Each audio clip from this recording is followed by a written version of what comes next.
इस सरकार के गृह मंत्री अमित शाह जी के द्वारा बाबा साहब के लिए एक बयान उन्होंने किया राज्यसभा में और कहा कि बाबा साहब एक फैशन हो गया है। और इस तरह से बाबा साहब के लिए बोला और कहा कि अगर इतने लंबे समय मतलब इतनी बार हम अगर राम का नाम ले लेते तो हम 7 जन्म स्वर्ग में जाते, भगवान का नाम ले लेते तो हम 7 जन्म स्वर्ग में जाते।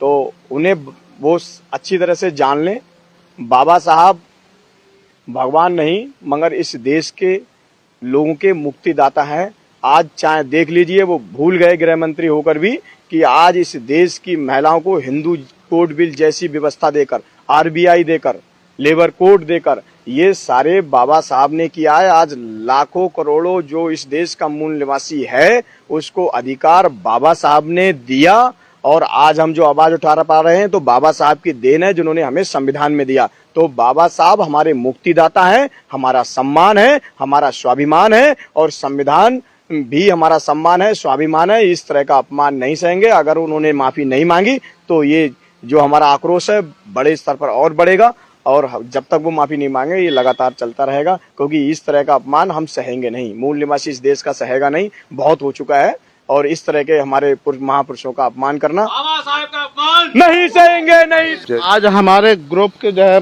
पार्टी के पीपीआईडी पार्टी के सारे लोग खड़े हैं ज्ञापन देने के लिए।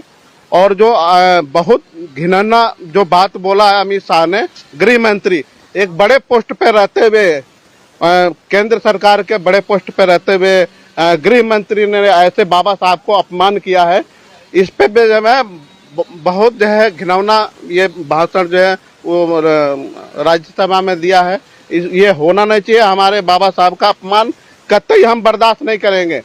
इसके लिए हम अपनी जान गंवाने के लिए तैयार हैं। माफी मांगो। हमारे देश की जो हमारी 85% मूल निवासी जनसंख्या है, उनके जो मुक्तिदाता हैं हमारे बाबा साहब अम्बेडकर साहब, उनके लिए उन्होंने जो अपमानित शब्द बोले हैं हमारे अमित शाह गृह मंत्री जी ने, वो अपमान हम कतई भी बर्दाश्त नहीं करेंगे। और हमारे देश की मतलब जो जनता है वो सब जानती है हमारे बाबा साहब ने जो हमारी जनता के लिए किया है वो हम कभी भी नहीं भुला पाएंगे। और बाबा साहब का अपमान हम कभी भी बर्दाश्त नहीं करेंगे, हरगिज बर्दाश्त नहीं करेंगे।